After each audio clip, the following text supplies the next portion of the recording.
Ya mungkin lebih Mungkin pengertian dulu kali ya, pengertian. itu apa?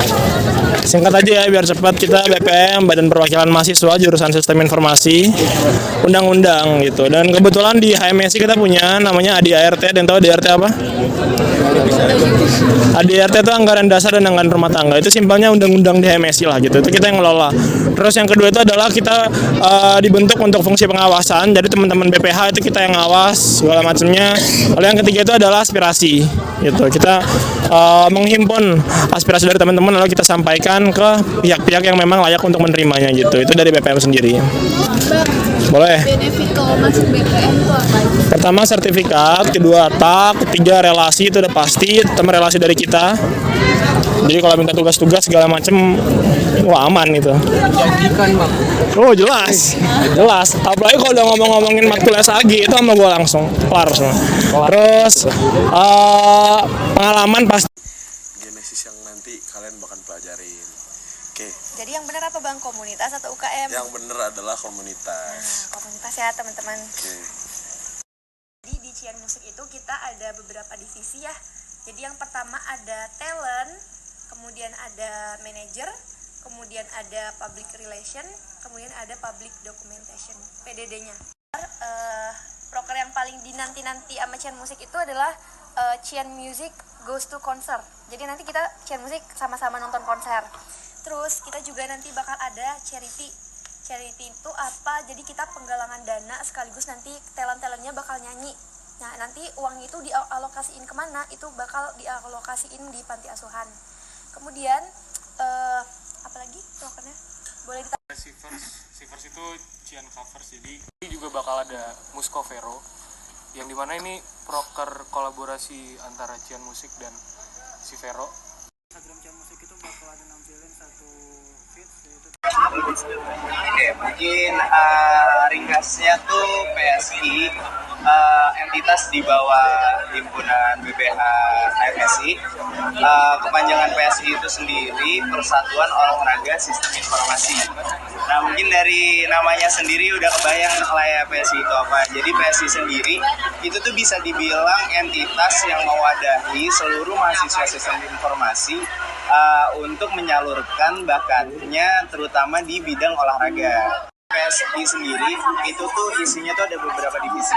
Nah di divisinya itu ada internal, eksternal, 3DS, manajer, sama kepelatihan. Kalau buat formalnya sih sebenarnya ya ngelakuin program kerjanya setiap divisi aja kali ya. Nah kalau non formalnya sendiri bisa dibilang tuh ini sebenarnya kalau dari gue sendiri nggak tahu ya entitas lain gimana. Cuma yang gue tahu PSI itu bisa dibilang sering banget ngadain meet non formal. Nah meet non formal ini tujuannya apa ya buat ngebangun relasi aja antara adik kelas dan juga kelas. pertama itu arti atau penjelasan dari setiap departemen biro. Oke, kita itu perkenalin lagi, kita itu nama departemennya adalah Aksi, kepanjangannya Akademik Riset dan Teknologi. Namanya juga udah akademik ya, berarti kita kan ada urusannya sama akademik gitu. Itu ada satu hati, klibel, terus juga ada responsi, ya kan? Dan Tenkom. Oke, Tenkom ya keseharian dari setiap departemen atau biro. Nah, jadi kalau dari departemen kami itu, setiap hari kami itu ada yang namanya rapat departemen ya. Nah, itu tuh adanya setiap jam 19.30. Benefit yang paling utama sih relasi ya. Bisa bertemu sama orang dari beda kelas gitu kan. TAK, benefit untuk ikut magang gitu kalau mau ya. Itu nanti kita dapat prioritas gitu dibandingkan dengan orang yang non BPH gitu. Ya mungkin kita bisa mengimprove soft skills ya. Ini kan Genesis kan ada lumayan soft skill ya, maksudnya ditekankan. Selamat sore teman-teman. Sebelumnya terima kasih sudah meluangkan waktunya untuk berkenalan dengan kami dari Tenkom. Jadi kalian mau tahu apa dulu? Pertama mau tahu apa dulu? Tenkom itu ada salah satu dari broker yang ada di departemen Aksi. Jadi gini teman-teman, jadi Tenkom itu kita udah berdiri. Jadi itu adalah salah satu broker dari Departemen Aksi. Nanti teman-teman kalau ketemu dengan Departemen Aksi boleh ditanya kembali gitu, apa benar kalau Telkom itu adalah broker dari akademi mereka. Jadi kita ini adalah fokusnya untuk membantu teman-teman di SI itu dalam segi akademik. Jadi kalau misalkan apa sih broker dari Telkom itu, teman-teman bisa mention dua hal. Pertama itu responsi, yang pasti yang nggak boleh ketinggalan itu responsi. Yang kedua adalah klimbel. Klimbel itu adalah klinik belajar atau kayak kelompok belajar. Jadi sama seperti responsi, tetapi dia di dalam kelompok kecil gitu. Jadi teman-teman kayak semacam lebih privat lah sama kakak-kakak Telkomnya. Program di Telkom itu ada 4. Jadi kan tadi dulu udah disebutin ya. Pertama tadi itu responsi, terus yang kedua itu ada klimbel. Jadi program yang lainnya itu juga tuh kita ada training of tentor. Jadi training of tentor itu anggota Telkomnya ini sebelum responsi kita bakal kayak ngejelasin gitu di depan dosen, kayak latihan lah. Terus itu yang terakhir ada proker quiz and question box. Jadi itu kita nanti biasanya kalau di sosial media Instagram Telkom kita sering buat di question box itu boleh tanya-tanya tentang materi-materi responsi gitu. Jadi kita open question gitu deh. Terus lagi yang mau ditanya teman-teman apa lagi?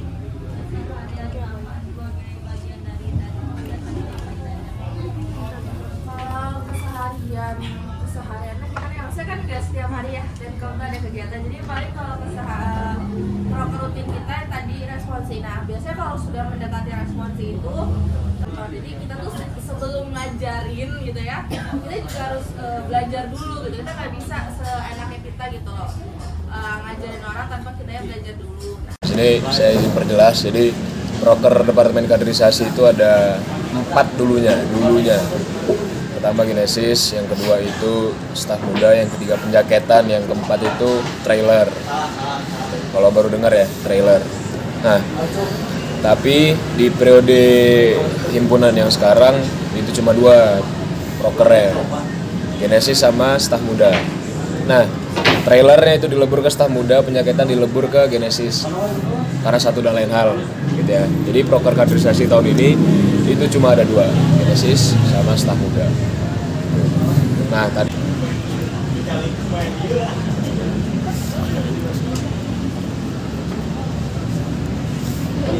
saya izin bertanya, perkenalkan lagi, saya Raihan Nur, usia sebagai Raihan. Kalau boleh tahu, kaderisasi itu kesehariannya apa aja ya? oke. Boleh mungkin dari Bang Sofwan. Oke, di sini aku izin jawab ya teman-teman ya, untuk keseharian dari abang kakak di Departemen Kaderisasi ini. Yang pastinya kita pasti ada rapat ya, rapat itu buat ngejalanin lah program kerja yang ada di Departemen Kaderisasi. Tapi selain rapat juga tuh kita ada senang-senang juga lah, kayak jalan-jalan bareng, makan malam bareng, segala macamnya gitu. Jadi rapat dan senang-senangnya tuh, have-nya tuh seimbang gitu di departemen kita. Jadi udah pusing juga lah walaupun tiap hari dibantai dengan rapat, tapi kita juga ada have-nya kalau kayak makan malam bareng-bareng, jalan-jalan kemana bareng-bareng. Nama saya Neisha Nera Oliva.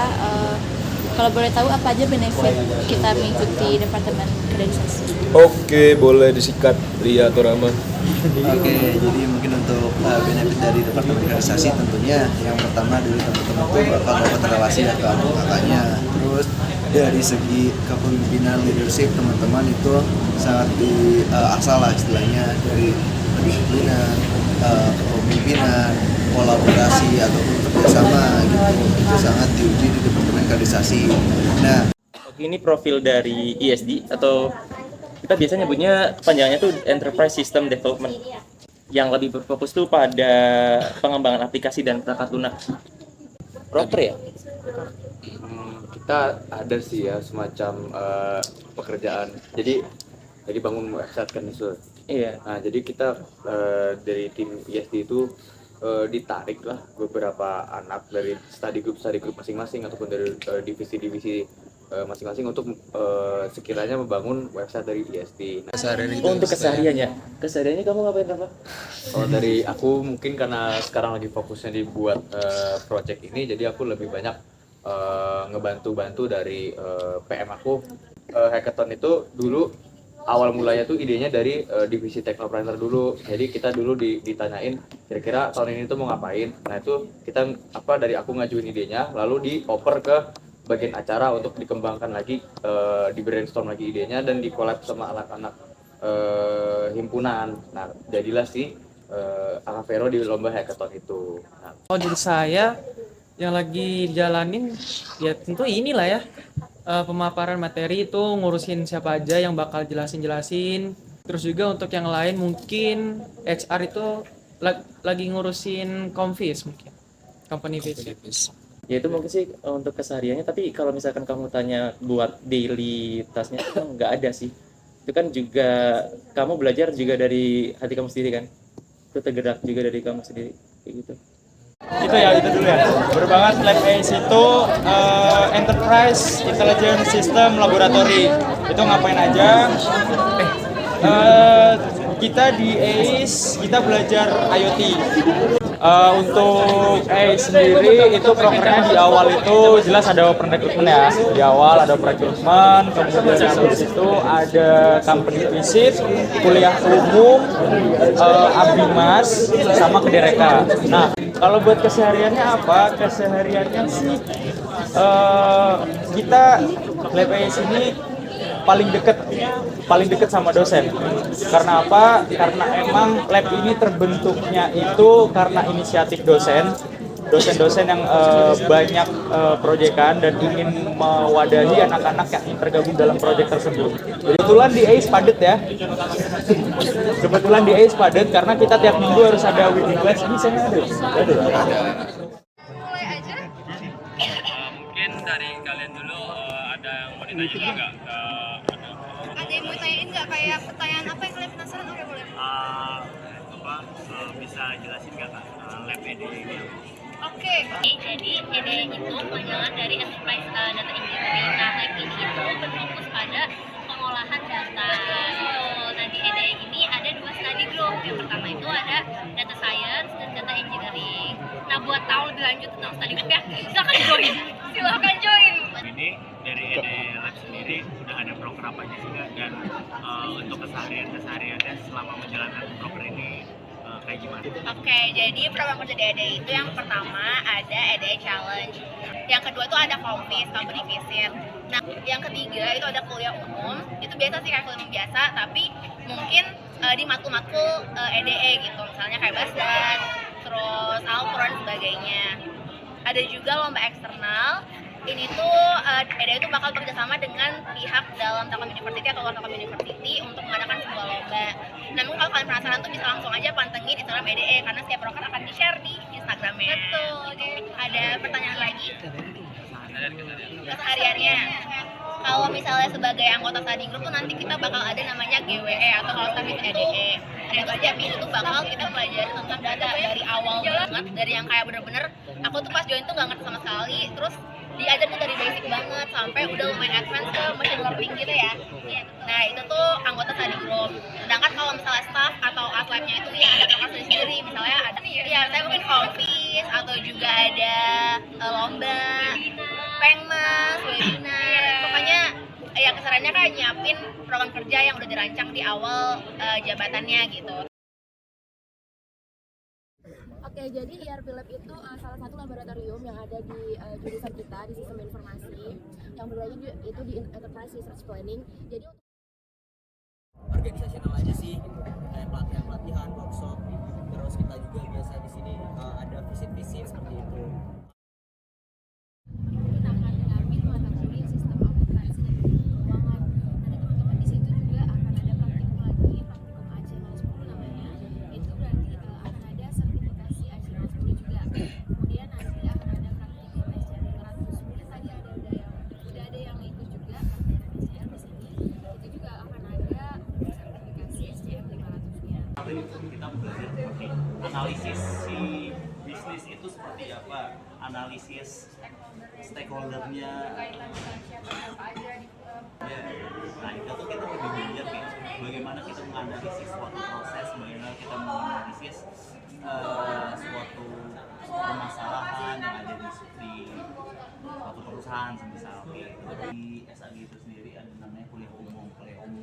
itu apa? Kuliah umum atau weekly class atau monthly class. Kemarin itu baru aja kita ngelaksanain monthly class untuk praktikum untuk teman abang kakak kalian di semester 5. 10 di luar Sivero ya, program kerja kita tuh yang pertama tadi ada yang namanya welcome party, apa yang udah teman-teman jalanin waktu pertama banget ke SI gitu ya. Terus ada KIS, itu pengenalan lebih detail tentang BPH HMSI gitu ya, yang di dalam-dalamnya departemennya, komunitasnya, dan program-program. Terus ada juga yang tadi namanya Captains, itu sebagai penghubung antara himpunan dan mahasiswa gitu. Lanjut Komti itu kan dari angkatan 12 sekarang udah ada ya, Davin ya, Komti Komandan Tinggi atau 12 lah sama ketua angkatan. Jadi di mana Komti ini yang bisa dibilang itu di atasnya kapten atau bisa dibilang juga pemimpinnya kapten, jadi Komti First. Nah kalau First itu dari angkatan 22 juga udah kan First di Lalana ya, udah. Nah First di PSI sendiri itu kan selain namanya Persatuan Olahraga Sistem Informasi, PSI itu emang yang ketujuh itu ada Jen Musik yang namanya musik ya, itu juga menaungi mahasiswa SI buat di bidang musik. Nah Tifosi ini sendiri itu sebagai apa ya, kalau teman-teman kalau Disnatalis itu kita merayakan ulang tahun jurusan SI. Ada seremoni ini tujuannya itu untuk memberi penghargaan atau apa namanya, selebrasi ke abang kakak kita yang telah lulus. Boleh langsung masuk ke proker aja, oke? Jadi yang pertama, salah satu proker kita adalah komisi disiplin. Gitu. Jadi komisi disiplin ini sebuah kegiatan yang kita lakukan. Misalnya ada anggota BPH yang nggak pakai jahim di hari Kamis, siapa yang nindak, siapa memberikan sanksi dan lain-lain, itu HRD gitu.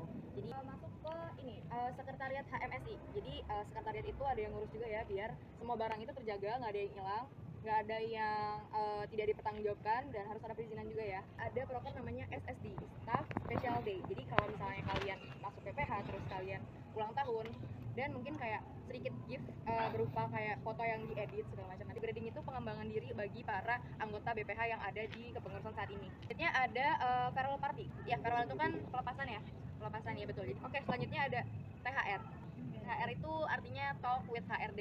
Mana artinya kan talk with HRD. Ya berarti departemen 1 ngobrol nih sama HRD untuk melampiaskan apapun yang lagi dilaksanain atau melampiaskan keluhannya, kendalanya segala macam. Atau selanjutnya ada Digimon. Abdeman itu adalah departemen yang sekiranya sangat aktif atau berkontribusi atau juga ya yang seperti itu. Selanjutnya ada FWB dan with BPH. Makanya kemarin itu kita melakukan blind date yang mana kita tuh collab sama departemen aksi. Yang terakhir yang paling menarik itu ada panjangannya itu monitoring and controlling. Ya kita sih evaluasi, kita juga monitoring, kita juga mengontrol.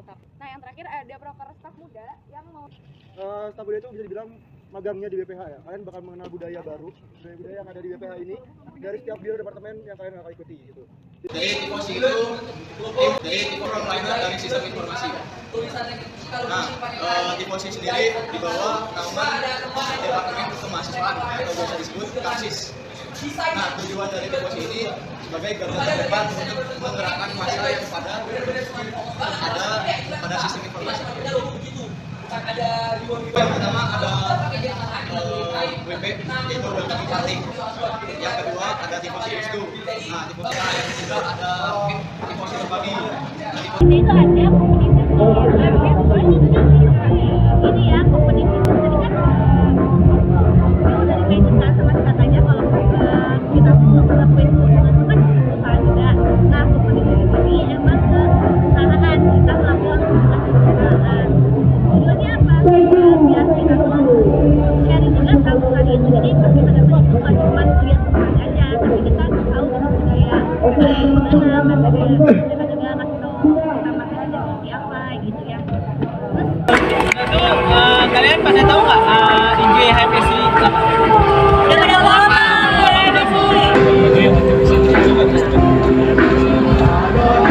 Udah benar. Motivation Day. Teman-teman yang habis kuliah capek atau apa, boleh banget nih di-share keluh kesahnya atau ada yang misalnya menulis atau menulis, boleh banget curhat boleh nggak? Curhat boleh. Nanti bakalan dilanjut oleh